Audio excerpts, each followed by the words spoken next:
you find out that during the last 3-4 days there has been a visible change. Like there are a lot of people talking about Imran now, and he seems to have generated a sympathy wave in his favor, and that may translate into some more votes in Punjab. As I was telling you earlier, in the southern Punjab consists of 3 different parts: one southern Punjab, central Punjab, and northern Punjab. In the northern Punjab, you have Hazara elements. The Hazaras were campaigning for a separate province for themselves. In southern Punjab, the Saraikis were campaigning for a southern state for themselves. So there is also a talk of Takht-e-Lahore and Takht-e-Multan. So Takht-e-Multan is where the Saraikis prevail. So in the Saraiki belt, there is a lot of sympathy for PPP even today. But there will be a tri-corner fight. Like Imran has eaten away into the base of PPP there and PMLN there. So in that sense, you will have a triangular fight there. And southern Punjab has about 48 seats, and rest of Punjab has about 100 seats. So in Hazara sector also, PMLN has been very clever. PMLN Nawaz has tied up with nationalist parties elsewhere, like in Hazaras, amongst the Hazaras, Sindhi nationalist parties, 10 Sindhi nationalist parties have tied up with Nawaz Sharif. Then they have tied up with Baloch nationalists as well. So PMLN has been politically very, very proactive, and that way they may take substantial chunk from Punjab. Like if I would imagine, they will sweep the Hazara belt and also take substantial vote from southern Punjab, and along the Grand Trunk Road they have significant presence. So if Imran Khan manages to parties, whether Pakistan People's Party or Zardari, for number of reasons are just not visible. So you have a 2-horse race which is visible, and the people who will benefit are the Taliban, because when you have a legislature which is fully loaded with these kind of people, the foreign policy gets impacted, the domestic policy gets impacted, how they go about conducting themselves would be impacted. Which could have implications for all India around, as well. All around. It's going to be a very serious thing. Mr. Ram, we'll talk about the violence that we have witnessed in the run-up to the election and what could be the prospects of individual candidates. But before that, as we were discussing, this is the first time a government has completed a 5-year term, and we are going to witness a successful transition to another democratically elected parliament. The army, we understand, is lying low at the moment. How significant is this election, and what do you think have been the actual tangible gains for the people of Pakistan of this whole democratic transition? We have to look at the process which is underway in Pakistan in the backdrop of 3 significant aspects of Pakistani polity.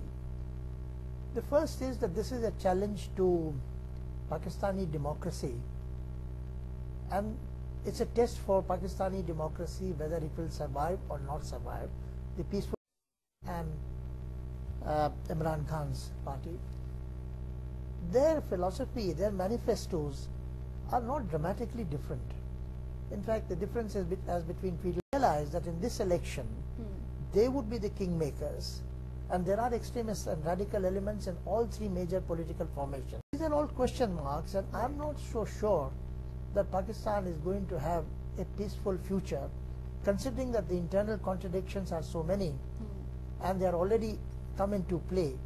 But let us hope that there will be stability, there will be peace, and there will be progress in Pakistan, because that serves the interests of Pakistan as well as India the best. Absolutely. Dr. Behuria, how significant is this election according to you? As we've spoken about this democratic transition, have there been actual gains on the ground for Pakistan? A mirror image of India in some sense or other, and they want to escape from India at one level and they imitate India at another. So in that sense, there is a lot of popular enthusiasm, and if you look at the figures, this time round there are about 8.6 crore people, electorate, going to vote for the elections. Of course, traditionally there has been very low voting rate, like to the tune of 40 to 45%. But this time round there is a youth bulge in Pakistan. There are about 30% of the electorate are in the age group of 18 to 29. So that shows that there are a lot of enthusiasm amongst the youth to participate in the election, and this PTI's caption, Naya Pakistan, the movement for New Pakistan, has really caught the imagination of the young. So in that sense, there are a lot of enthusiasm for the election. But whether this can translate into a democratic Pakistan, a lot of question marks remain. Like my colleague said here, like there people are fighting this election under the shadow of TTP's fear. Right. Like TTP has imposed a virtual ban on the campaigns by PPP, ANP and NQM, so-called secular parties. Right. And half of the political parties from this campaign fray. Right. So in that sense, there's a lot of ifs and buts as to how the democratic process will unfold. But true, there is an enthusiasm there, and there are a lot of skeptics have predicted a very dismal kind of a scenario post elections, because they think that a right-wing administration will be there. But if I look at it slightly differently, if primarily there is a fight going on between PTI and PMLN, in Punjab, because Punjab accounts for about more than 50% of the seats. Out of 272 seats, Punjab accounts for about 148 seats. Right.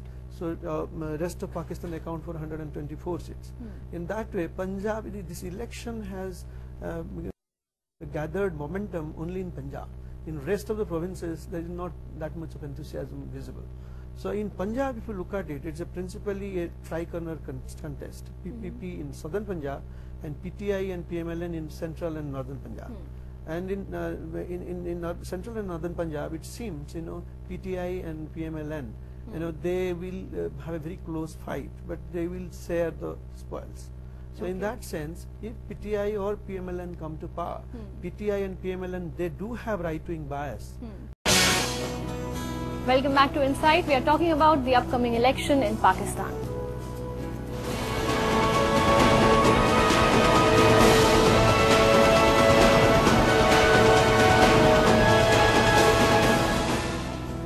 Mr. Kapoor, talking about the electorate now, the youth, as we're discussing, is going to be a sizable constituency this time round. Can it really make a difference, the youth vote?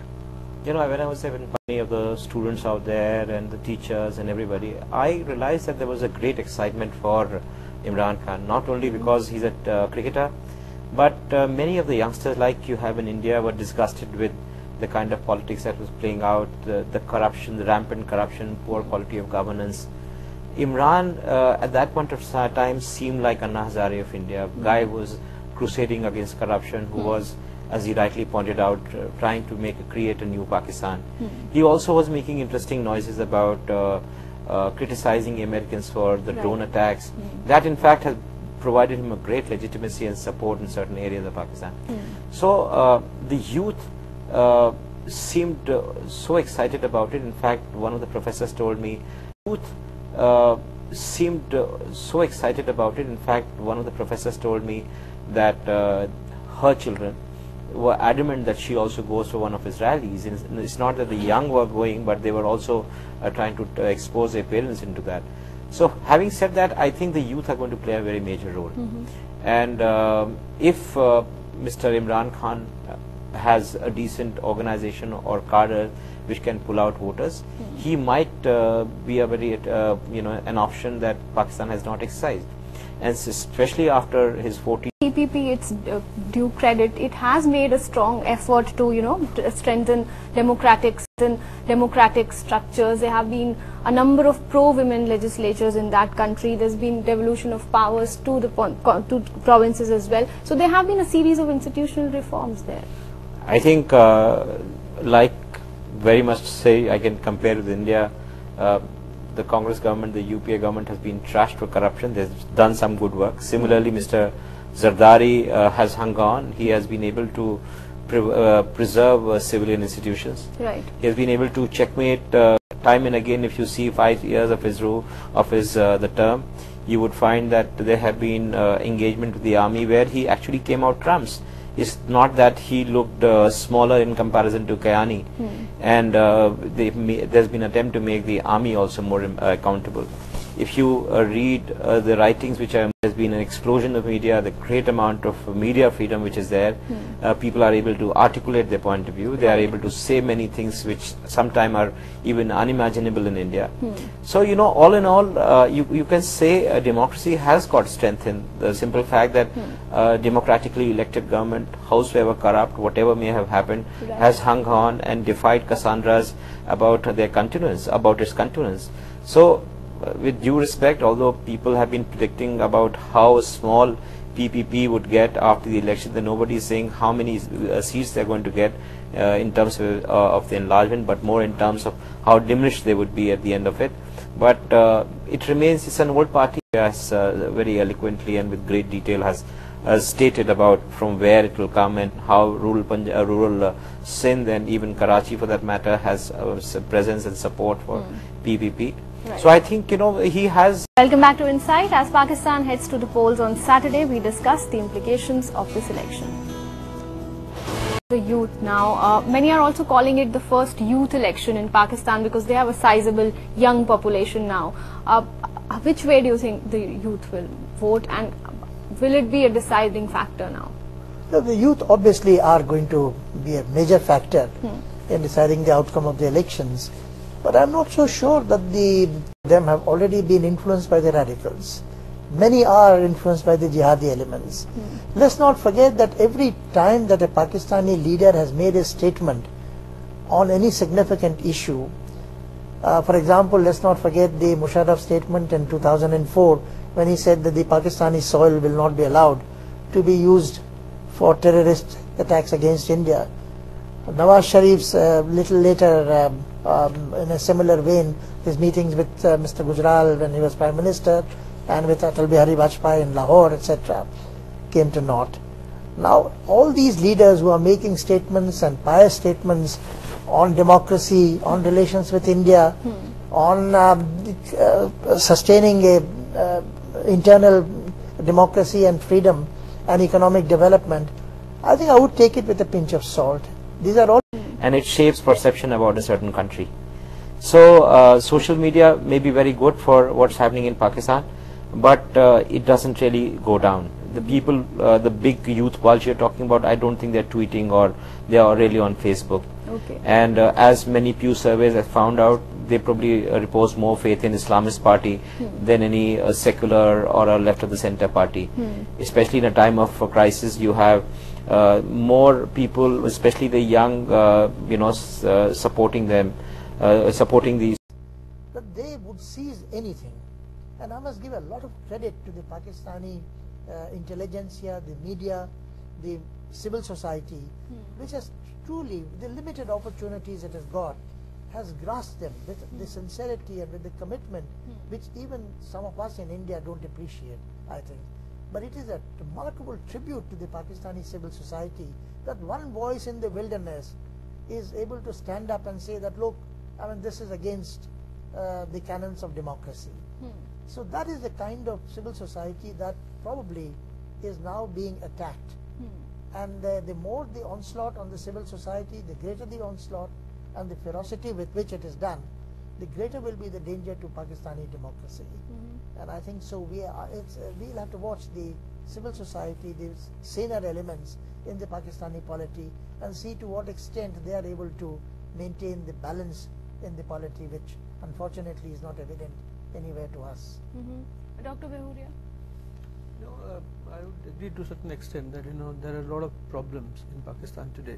In fact, the terms of political discourse has been set by TTP, and there is a overarching Islamic vocabulary that is doing the rounds.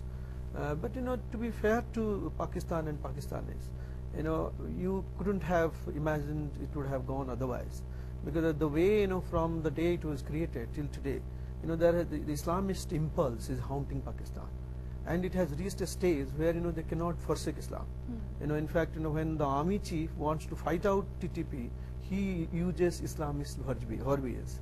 He says that Pakistan एक geography या हकीकत नहीं है, एक Islami नजरिया है. So that means it has been a fact of life, which it is difficult for Pakistanis now to uproot.